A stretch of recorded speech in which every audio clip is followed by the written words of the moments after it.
वालेकुम व्यूअर्स, आप देख रहे हैं आईसीसी चैंपियंस ट्रॉफी 2025 की स्पेशल ट्रांसमिशन चैंपियन का फैसला ओनली ऑन नियो न्यूज़ और मैं हूं आपकी होस्ट पिनाहिल शेख। व्यूअर्स, पाकिस्तान के मैदानों और दुबई में सजने वाला क्रिकेट का मेला इख्तिताम की जानिब बढ़ने लगा है। आईसीसी चैंपियंस ट्रॉफी 2025 का फाइनल भारत और न्यूजीलैंड के दरमियान इतवार को दुबई में खेला जाएगा। पहले सेमीफाइनल में भारत ने ऑस्ट्रेलिया को 4 विकेटों से शिकस्त दी, जबकि लाहौर में होने वाले दूसरे सेमीफाइनल में न्यूजीलैंड ने जनूबी अफ्रीका को 50 रन से ज़ेर कर दिया। पहले सेमीफाइनल के हीरो विराट कोहली रहे, दूसरे सेमीफाइनल के player of the match Rachin Ravindra थे, जिन्होंने एक शानदार सेंचुरी स्कोर की। आए हारून साहब से बात करते हैं, जो कि साबिक टेस्ट प्लेयर और chief selector of Pakistan men's team भी रह चुके हैं। अस्सलाम वालेकुम हारून साहब, क्या हाल है आपका? वालेकुम अस्सलाम, अल्लाह का बहुत शुक्र है जी। सर, हमने अपनी टीम्स को तो थोड़ा सा रेस्ट दे दिया, लेकिन हमने सोचा हमने आपको नहीं देना रेस्ट, इसलिए हमने आज भी आपको बुलाया है ताकि आप अपने जो एक्सपर्ट एनालिसिस देते हैं वो आप हमें दें। सर, हमारे पास 2 सेमीफाइनलिस्ट जो थे वो आगे बढ़ के अब फाइनलिस्ट बन चुके हैं। इंडिया वर्सेस न्यूजीलैंड का बड़ा फाइनल होने जा रहा है दुबई में, तो कैसे देखते हैं ये फाइनल कैसा होगा? देखिए, ओवरऑल फाइनल के ऊपर तो डेफिनेटली हम इस पर फर्दर हम बात कर ही लेंगे, लेकिन मैं सिर्फ ये बताना चाह रहा हूँ अपने व्यूअर्स को कि इनफैक्ट जो चैम्पियंस ट्रॉफी है ना, ये टॉप 8 टीम्स जो अपनी रैंक में होती हैं उनको 2 ग्रुप्स में बांट के इसको किया जाता है। छोटा टूर्नामेंट है, बड़ा टूर्नामेंट नहीं है, सिंगल लीग के ऊपर सारे मैचेस होते हैं। सो ये जब टॉप 8 टीमें आई थी तो बहुत ज़्यादा एक्सपेक्टेशंस थी कि कौन कौन सी टीम सेमीफाइनल में आएगी। ऑब्वियसली बीइंग अ होस्ट हम एक्सपेक्ट कर रहे थे कि पाकिस्तान सेमीफाइनल में आएगा, लेकिन पाकिस्तान की बहुत ही नाकिस कारकर्दगी रही और वो बाहर हो गए।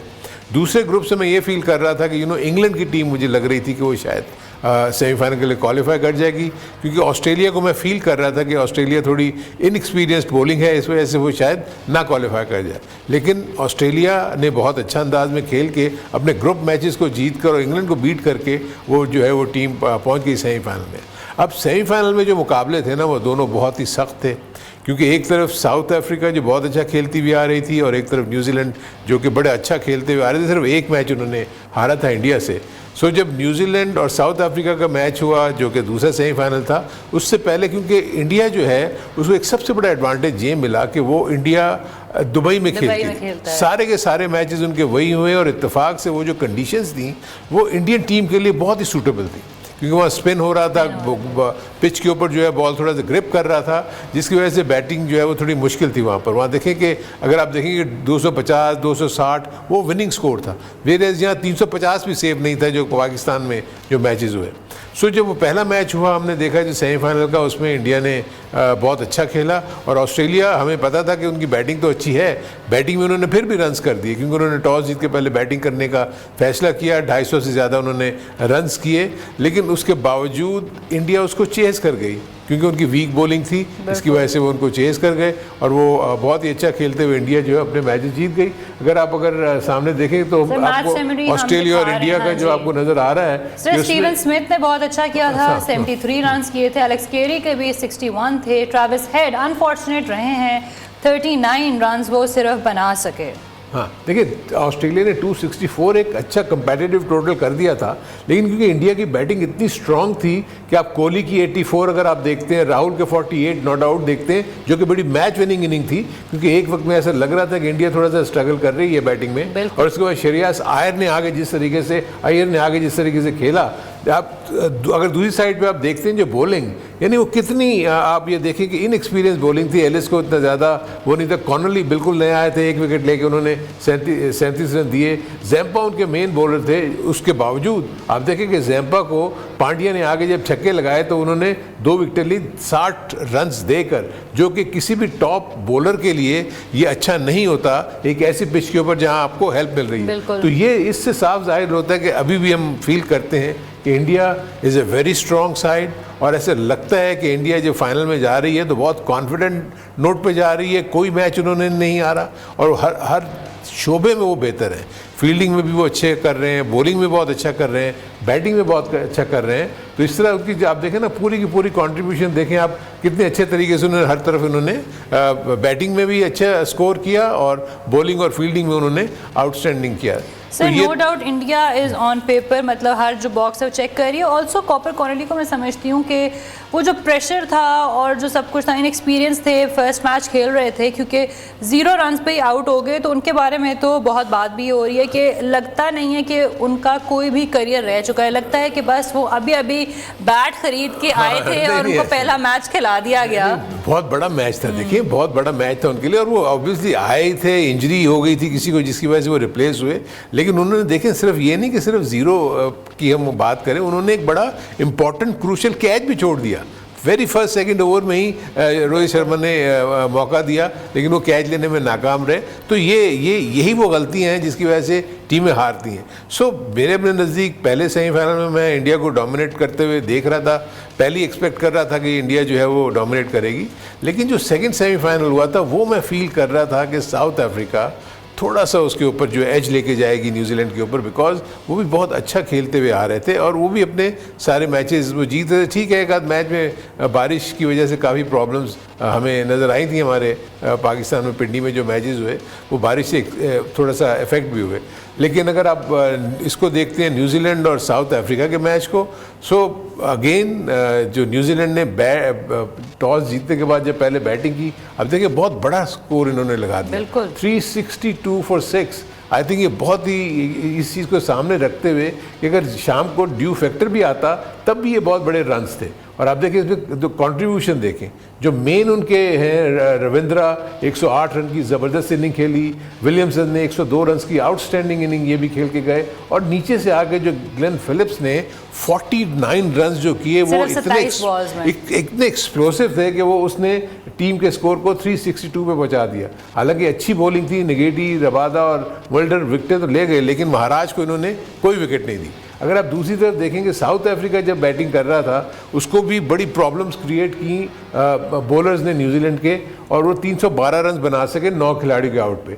आप देखेंगे अगर उनका राइट साइड के कॉर्नर पे जो विकेट्स लगे हुए हैं उनके स्पिनर्स ने और उसके साथ हेनरी जो कि लीडिंग विकेट टेकर है चैंपियंस ट्रॉफी में, 3 विकेटें लिए सैंटनर ने 43 रन देकर, और फिलिप्स ने जब 2 विकेटें लिए 27 रन देकर। डेविड मिलर ने आखिर में आके जो ज़बरदस्त किस्म की इनिंग खेली, लेकिन वो उनके 100 बड़े अच्छे थे, लेकिन एक उन्होंने बड़ी फाइट करने की कोशिश की, लेकिन क्योंकि अर्ली स्टेजेस के ऊपर विकेट्स गिर चुकी थी साउथ अफ्रीका की, इसलिए नीचे से वो संभाल नहीं सके। वेलकम बैक व्यूअर्स, आप देख रहे हैं चैंपियन का फैसला ऑन योर न्यू न्यूज़, और हम डिस्कस कर रहे थे जो कल धुएंधार सेमीफाइनल देखा हमने, न्यूजीलैंड वर्सेस साउथ अफ्रीका।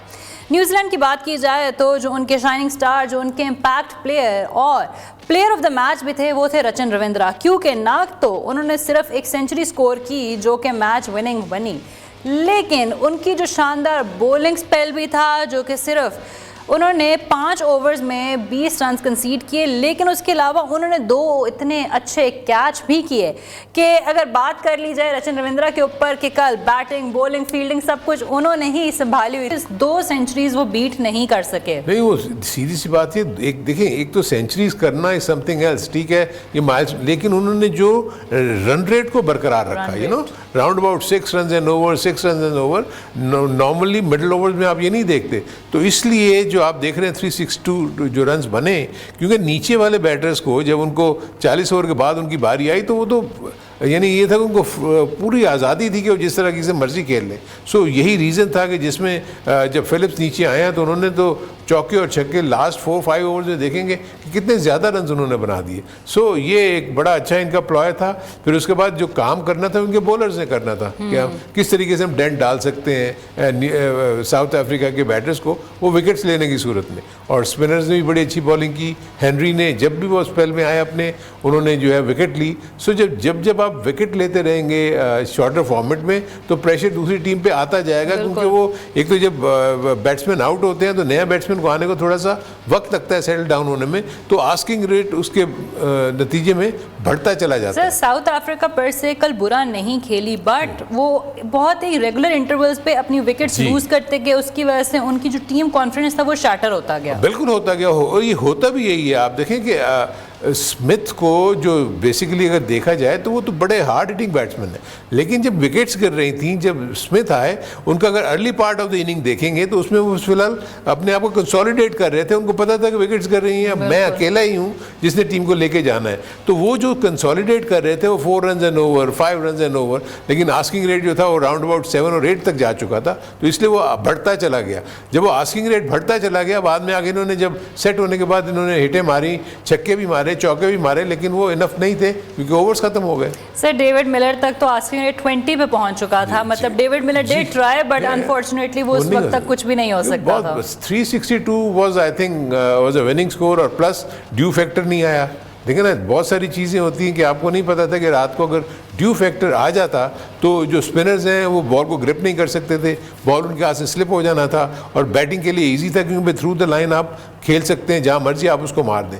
तो ओवरऑल आई थिंक बहुत प्रोफेशनल हमने डिस्प्ले देखा, और उसमें जिस तरीके से न्यूजीलैंड ने इस मैच को जीता, और तो मैं ये फील करता हूँ कि अब इंडिया को इतना आसान नहीं होगा न्यूजीलैंड को हराना, क्योंकि न्यूजीलैंड पहले एक मैच हार चुकी है लेकिन वो भी अच्छा खेली थी, और अब ये और ज़्यादा डिटरमिन होंगे कि जी हमें अब कॉन्फिडेंस के साथ जाएंगे, कॉन्फिडेंस के साथ कि हम दुबई में खेल चुके हैं। दुबई एग्जैक्टली, दुबई कंडीशंस में एक दफ़ा देख आए हैं, अब उस तरह नहीं होंगी। एग्जैक्ट, अब उसके मुताबिक ये खेलेंगे, और मुझे लगता है कि इंडिया को काफ़ी टफ टाइम मिलेगा इस दफ़ा फाइनल में। जी सर, बॉलिंग अटैक की बात कर लेते हैं। हमने मैट हेनरी का देखा, उन्होंने 2 विकेट्स ली और वो उसके साथ leading bowler for champions trophy बन चुके हैं with 10 wickets in his hand. उसके बाद दूसरा हम देखें सैटनर की जो थी, उन्होंने 3 विकेट्स लेके सही टाइम पे उन्होंने बहुत अच्छा खेला, और उसके अलावा फिलिप्स की भी 2 विकेट्स थी। उसके अलावा ब्रिसवेल ने 1 ली और रचिन रविंद्रा ने भी 1 विकेट ली। तो कैसे देखते हैं कि न्यूजीलैंड का जो बॉलिंग लाइनअप है वो कैसा रेट करेगा अगेंस्ट इंडियाज बॉलिंग लाइनअप? बहुत अच्छा as a bowling package, I think इनके पास सारी वैरायटी है, ऑफ स्पिनर भी है, इनके पास लेफ्ट आर्मर भी है, ऑफ स्पिनर भी है। सो वो सारी चीज़ें हैं जो कि किसी भी टीम को मतलब मुश्किल में डाल सकती हैं। लेकिन सेंटनर की जब आप बॉलिंग की बात कर रही हैं, देखिए उन्होंने बहुत की विकेट्स ली, उन्होंने बबूमा की विकेट ली जब वो एक पार्टनरशिप सेट हो चुकी थी उनकी और डस्टिन की, फिर उसको डस्टिन को आउट किया, और उसके बाद जो प्राइज विकेट थी वो क्लासा की थी। उन्होंने, क्योंकि उस वक्त एक्सेलरेशन चाहिए थी, क्लासा खेलते ही ऐसे ही हैं, और वो मतलब बड़े डेंजरस प्लेयर है अपनी उस टीम के लिए। सो उसको सामने रखते हुए हम देखें कि जो सेंटर ने बॉलिंग की है, इस बॉलिंग की वजह से मैं फील करता हूं कि बहुत हद तक जो न्यूजीलैंड की टीम है मैच जीतने के काबिल हुई। सर ऑल्सो न्यूजीलैंड की तरफ से कल फील्डिंग बहुत अच्छी हुई, और वही लैप्स था साउथ अफ्रीका की तरफ से, क्योंकि साउथ अफ्रीका की तरफ से फील्डिंग उतनी अच्छी नहीं हुई, उनके कैचेस भी ड्रॉप होते रहे। देखिए कल हम यही बात कर रहे थे, जब आप प्री मैच में जब डिस्कस कर रहे थे, हमने यही कहा था कि इस जो मैच का जो मुकाबला है पॉइंट होगा वो फील्डिंग ही होगी। अगर कोई बैटिंग की बात कर ले, बॉलिंग की कर ले, तो वो तो एट पार थे दोनों। थोड़ा सा एज था न्यूजीलैंड को बॉलिंग में, लेकिन बैटिंग के पॉइंट ऑफ व्यू से दोनों एट पार थे। आई थिंक दोनों के पास बहुत आउटस्टैंडिंग फर्स्ट 1 to 7 बड़े ज़बरदस्त बैटर्स थे। सो फ़र्क जो डालना था वो फील्डिंग ने डालना था, और न्यूजीलैंड ने बहुत अच्छी फील्डिंग करके उन्होंने कैचेस एक्सेप्ट किए, और उन्होंने बहुत ज़्यादा ग्राउंड फील्डिंग में साउथ अफ्रीका फर्स्ट हाफ में तो बहुत अच्छे लगे, लेकिन जब कैचिंग की पोजीशन आती है उसमें हम देखते हैं कि कीपर ने ड्रॉप किया विलियमसन का कैच क्लासा ने, तो उसके बाद तो फिर वो रुके ही नहीं ना। तो आई थिंक यही वो गलतियां थी जिसकी वजह से न्यूजीलैंड जो है वो हावी होती चली गई साउथ अफ्रीका पे, और फील्डिंग ने एक मेन रोल प्ले किया है जिसमें, वरना ये रिस्ट्रिक्ट कर लेते, जिस अंदाज में ये खेल रहे थे, कैचेज एक्सेप्ट हो गए होते तो न्यूजीलैंड राउंड अबाउट 315 या 320 से ज़्यादा आगे ना जाती। सर न्यूजीलैंड के हमने पूरी कारकर्दगी जो देखी है चैंपियंस ट्रॉफी में, हमने बहुत अच्छी देखी है। इससे पहले ट्राई सीरीज़ के लिए भी जब पाकिस्तान उनके अगेंस्ट खेला तो हम देखा कि न्यूजीलैंड पाकिस्तान को हरा के चला गया। सर न्यूजीलैंड अपनी होम कंडीशन से दूर था, उनके लिए सब कुछ नया था, yet they played very well. So New Zealand को मद्देनज़र रखते हुए हम क्या देख सकते हैं और हम क्या लर्न कर सकते हैं अपने पाकिस्तानी टीम में? क्योंकि देखें पाकिस्तानी टीम के ऊपर तो कंपोजिशन की बहुत बात हो रही है कि जो टीम सिलेक्ट हुई उसके अंदर बहुत लैप्सेस थे, ना हमारे पास ओपनर था, ना हमारे पास, सिर्फ हम एक जेन्युइन स्पिनर के साथ गए। बट फॉरेन टीम्स आई हैं, फॉरेन टीम न्यूजीलैंड थी और वो एक सेमीफाइनलिस्ट भी बनी है। चले हम इंडिया को तो कह देते हैं इंडिया ने सारा कुछ दुबई में खेला, इसलिए उन्होंने ना तो इन सेम कंडीशंस पे खेला, but New Zealand having played on the same condition, same pitch, हम क्या सीख सकते हैं for the Pakistani cricket team? देखिए हम पिछले 70 साल से सीख रहे हैं और हम सीखते ही रहेंगे। अगले 70 भी हम अगले लगा 70 देंगे साल तक हम सीखने में। सीखते ही रहेंगे, क्योंकि प्रॉब्लम ये है हमारे में, देखिए जो दो बहुत बड़ा फ़र्क है। अगर आपको मैं ये बताऊं कि न्यूजीलैंड जब हमारे यहाँ सब कॉन्टिनेंट में मैचेस खेलने आती है ना, तो वहाँ पर उनकी एक एकेडमी है, वहाँ पर ये ट्रेन करते हैं। अच्छा। वहाँ पर जब ये ट्रेन करते हैं तो एग्जैक्टली वो कंडीशंस वहाँ लेकर जाते हैं, यानी जिनको बनाने की कोशिश करते हैं जो उनको सब कॉन्टिनेंट में मिलेंगी, जो इंडिया में मिलेंगी, जो पाकिस्तान में मिलेंगी या श्रीलंका में मिलेंगी। उसके साथ साथ वहाँ वो गर्मी का वो क्योंकि हमारे यहाँ न्यूजीलैंड की जब ट्रेनिंग जब ये ट्रेनिंग होती है तो जिस जगह भी वो जा रहे होते हैं उन कंडीशंस को सामने रखते हुए वो अपने आप को ट्रेन करते हैं। सो आप देखिए ना फ़र्क कितना है। आपने जैसे भी बताया, हमें यही नहीं पता था कि हमारे टीम का कॉम्पोजिशन क्या होगा। हमने इतनी डिसबैलेंस टीम जो है वो बना दी कि हमारे पास ओपनर नहीं था, हमारे पास स्पिनर एक था। जो देखे ना, वो फॉरेन टीम ने हमारी कंडीशन को समझते हुए अपनी टीम में 3 स्पिनर डाले, और हमने अपनी कंडीशन में रहते हुए सारी उम्र हम यहाँ खेलते रहे हैं और हमारे सिलेक्टर्स ने 1 स्पिनर डाला। और अब उसके बाद आप देखिए कि उसके बाद क्या हो रहा है कि जो टीम जा रही है न्यूजीलैंड, उसमें 3 स्पिनर जा रहे हैं। इस जो आप कह रही हैं ना, जो लर्निंग, जो सीखना है वो ये। दूसरा जो एस्पेक्ट है, अब जो हमारी टीम जा रही है 3 स्पिनर्स का, क्या वहाँ पर स्पिनर्स की जरूरत है? इतनी नहीं है, इतनी नहीं है, ठीक है। मैं इसलिए आपको कह रहा हूँ हम पिछले अपने एक्सपीरियंस से हम सीखने के अमल में ही रहेंगे। और दूसरा जो इसका दूसरा फैक्टर है वो मैं आपको बताऊँ। सर हम मजीद बात जरूर करेंगे, लेकिन ब्रेक ले लें, बड़े इंटरेस्टिंग। वेलकम बैक व्यूअर्स, आप देख रहे हैं चैंपियन का फैसला only on new news. Viewers, हम मैच की बात तो कर रहे थे, लेकिन साथ ही साथ आपको बताते चलें कि जो बाकी फॉरेन बोर्ड्स हैं उनकी तरफ से पाकिस्तान के बारे में क्या कहा गया है।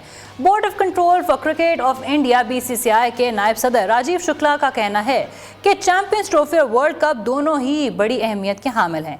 इंटरनेशनल इवेंट्स हैं, बहुत अच्छी तरह से पाकिस्तान और दुबई में मैचेस का इनेकाद हुआ। मुझे लगता है कि बहुत कामयाब टूर्नामेंट रहा है। भारतीय क्रिकेट बोर्ड के नायब सदर राजीव शुक्ला चैंपियंस ट्रॉफी का दूसरा सेमीफाइनल देखने के लिए लाहौर पहुंचे थे और इंतजामात की तारीफ भी उन्होंने की। जी हारून साहब, BCCI के जो नायब सदर हैं राजीव शुक्ला, वो अपनी फैमिली के हमरा कज़ाफ़ी स्टेडियम कल आए थे सेकंड सेमीफाइनल देखने, और वो आए थे वाघा बॉर्डर के थ्रू। जब वो आए तो ही वॉज ऑल प्रेजेस, उन्होंने अच्छी तारीफ़ की कि बहुत अच्छा कामयाब टूर्नामेंट रहा है। कैसे देखते हैं आप उनकी स्टेटमेंट को?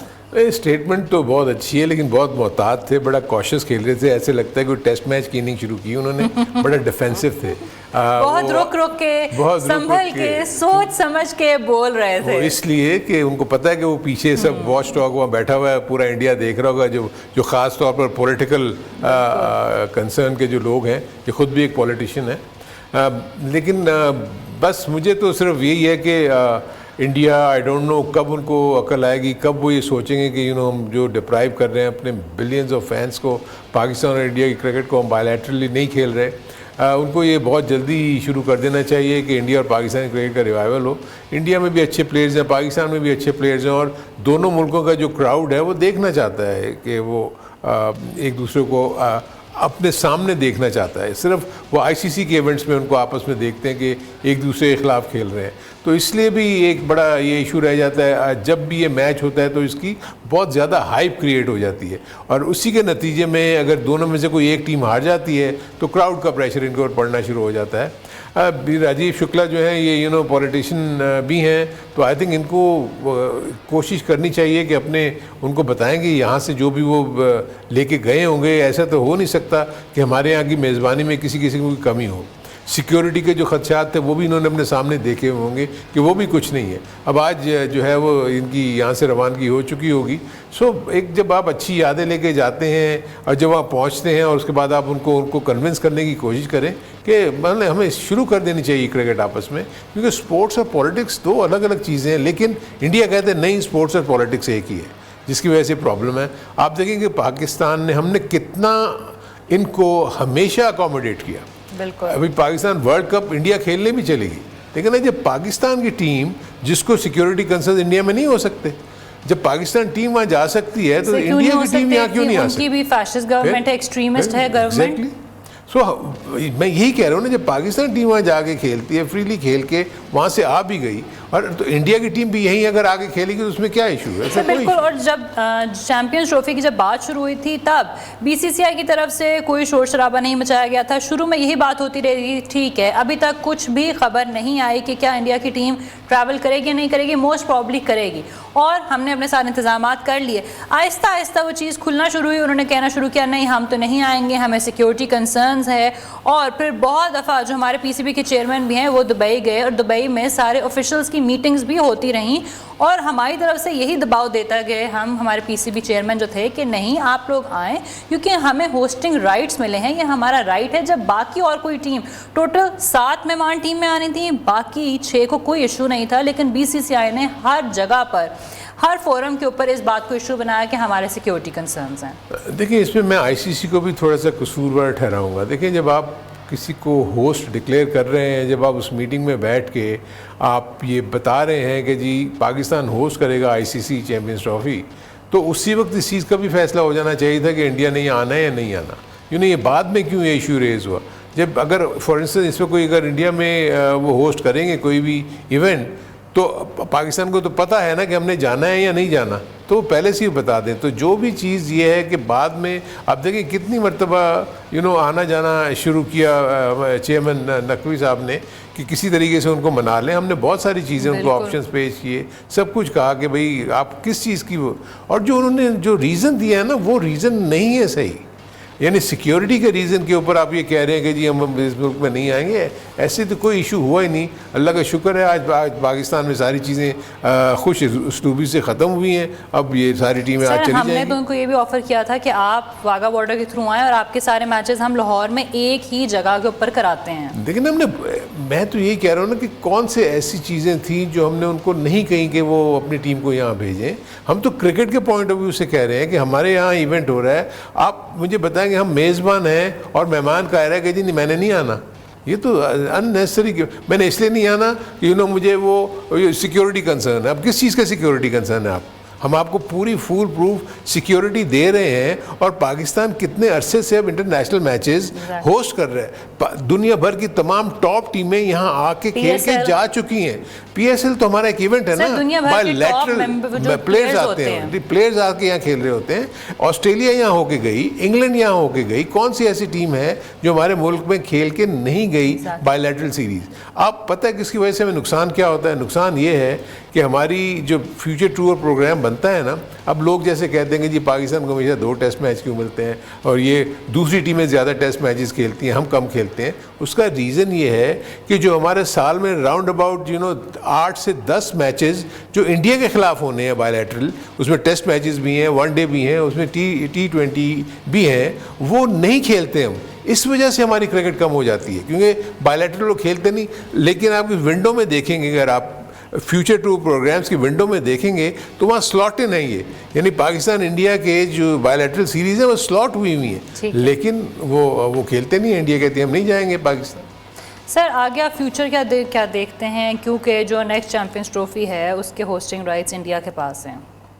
नहीं देखिए, पाकिस्तान, मैं ये फील करता हूँ कि हमें इस चीज़ को देखते हुए फिर भी अकोमोडेट पाकिस्तान करता है इंडिया को।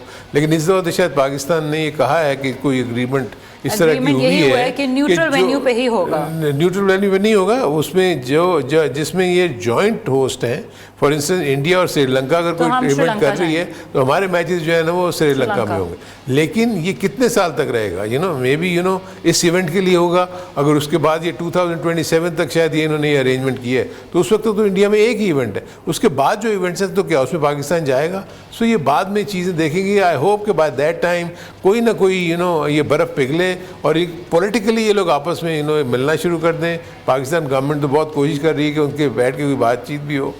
इनकी मुख्तलिफ कॉन्फ्रेंसेस भी मैं देखता हूँ, साक हो गई या और बहुत सारी जगहों पे ये लोग मिलते हैं, लेकिन साइड लाइन्स पे भी वो मिलना नहीं चाहते और ना कोई बात करते हैं वो। सो इंडिया की हटदर्मी है, जब तक उनकी हटदर्मी है प्रॉब्लम ये रहेगी पाकिस्तान की क्रिकेट को। ठीक है, अनफॉर्चुनेटली ना साइडलाइंस के ऊपर बात हो रही है, ना तो कोई डायलॉग काम किया जा रहा है कि अब आगे फ्यूचर क्या हो, क्योंकि हम सबको पता है कि पाकिस्तान इंडिया के जो मैच होते हैं उसके ऊपर सबसे ज़्यादा दुनिया में आई बॉल्स होते हैं। व्यूअर्स, यहाँ हम लेंगे एक short break, don't go anywhere.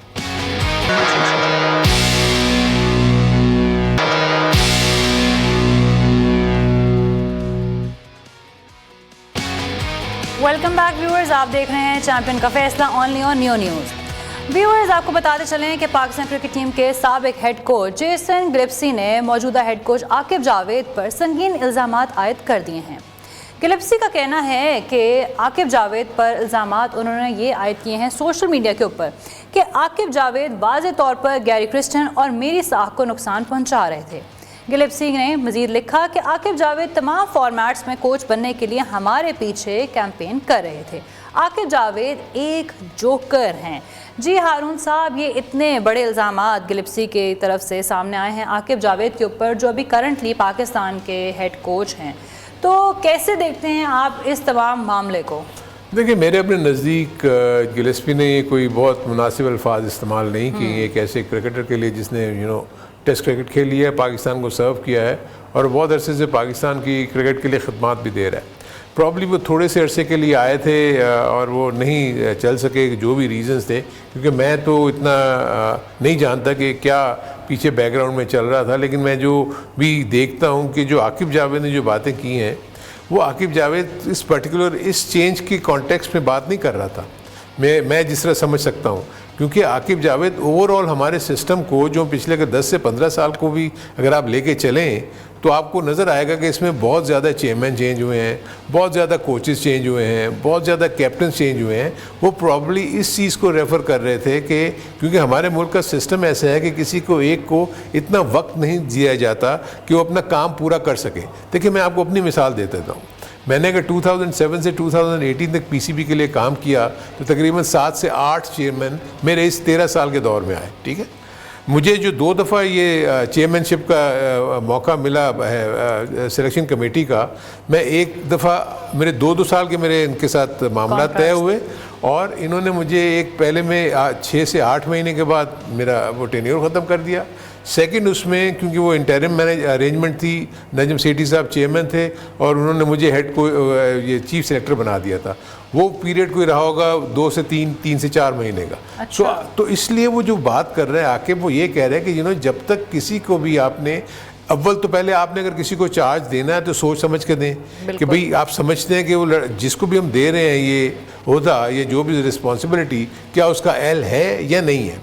दूसरा, हमारे यहाँ सिलसिला ये होता है कि जैसे ही टीम हारती है मीडिया का इतना ज़्यादा प्रेशर पड़ जाता है, सोशल मीडिया हो या हमारा इलेक्ट्रॉनिक मीडिया हो, कि पाकिस्तान क्रिकेट बोर्ड पे जो लोग बैठे हुए होते हैं उनके ऊपर इतना प्रेशर पड़ जाता है चेयरमैन एंड जो अदर, कि वो कोई ना कोई डिसीजन लेने के लिए उनको ये खामोश कराने के लिए या थोड़ी सी कि ये जो इतनी कंट्रोवर्सी होगी उसको ख़त्म करें, सो वो चेंजेस करने की ये कर देते हैं हरकतें। यानी कप्तान को चेंज कर दिया, कोच को चेंज कर दिया, आपने सेलेक्टर्स को चेंज कर दिया, तो उससे होता क्या है? नुकसान ही होता है ना।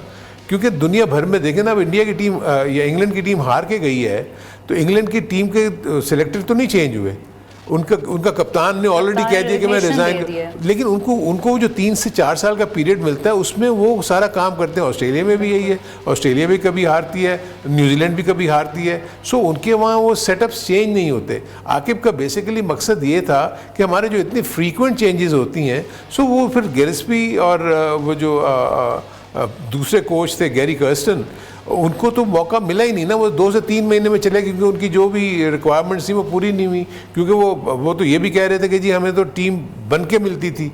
सो जब हेड कोच को टीम बन के मिलेगी तो वो क्या लड़कों के साथ काम करेगा? उनके पॉइंट ऑफ व्यू से अगर ये देखें तो वो ये ठीक कह रहा है कि जी मुझे तो कोई अथॉरिटी नहीं थी, मुझे तो टीम को जब दे दी जाती थी तो उस टीम को मैं खिलाता था, मैं कैप्टन के साथ मिलके कोई स्ट्रेटजी प्लान नहीं कर सकता था। हम प्लेयर्स की प्लानिंग कैसे करेंगे जब तक हमें ये एश्योरेंसेस नहीं होगी, अथॉरिटी नहीं होगी। लेकिन जो उसने वर्ड का चुनाव है वो इतना अच्छा नहीं है। वो अपने कॉन्टेक्स्ट में तो कह सकते हैं कि हमें इन्होंने सही टाइम नहीं दिया, जो कि बिल्कुल ठीक है, क्योंकि एक तो सिलेक्शन कमेटी ने चार्ज सारा अपने ऊपर पास ले लिया, यानी टीम बनाने का भी, और उनको कह दिया गया कि जी आपको हम टीम दिया करेंगे 11 की, आपने वही खिलानी है। सो जब कोच और कैप्टन मिलकर टीम को चला रहे होते हैं तो उनको पता होता है कि कौन सा इन्फॉर्म बैट्समैन है, कौन नहीं है, तो वो उनकी एक सर्टन रिक्वायरमेंट होती है, हमने ये 11 खिलाने हैं। लेकिन जब अगर बाहर से टीम बन के मिलेगी तो वो अपनी कैसे प्लानिंग करेंगे, वो नहीं कर सकते। दूसरा जो गैरी कर्स्टन का इशू ये हुआ था कि गैरी कर्स्टन एक अपने साथ ये लोग अपनी टीम लेके आते हैं, इवन अब जैसे आके आए होंगे तो अपनी टीम उन्होंने कोई ना कोई बैटिंग कोच लिया होगा, कोई फील्डिंग कोच लिया होगा, या जो भी है वो साथ लेके चल रहे होंगे। तो ये भी जब आते हैं अपने साथ टीम लेके आते हैं कि जी मेरा ये बैटिंग कोच होगा, ये होगा। सो गैरी कर्स्टन जिसको लाए थे उनको उन्होंने निकाल दिया बगैर गैरी कर्स्टन को बताया हुए। सो वो उनके लिए उनके अपने प्रॉब्लम्स डेफिनेटली हुए होंगे, जो डीलिंग उनके साथ हुई, जो उनको अश्योरेंसेस दी गई, जो कहते हैं कि मैं कहा गया था कि हम आपको लॉन्ग टर्म देंगे, 2 से 3 साल तक हम आपको टच नहीं करेंगे, but all of a sudden जब इस किस्म के हिकअप्स आए तो प्रोफेशनल कोचेज हैं, वो इस तरीके से तो काम नहीं कर सकते। सो ये एक्चुअली इसका बैकग्राउंड है। प्रॉब्लम्स बनी होंगी बिटवीन गिलेस्पी एंड पीसीबी। जी व्यूअर्स, यहाँ तक था हमारा सफ़र। इस वक्त प्रोग्राम इख्तिताम को पहुँच चुका है। एक मरतबा फिर से आपकी खिदमत में हाजिर होंगे। देखते रहिए चैंपियन का फैसला, ओनली ऑन नियो न्यूज़।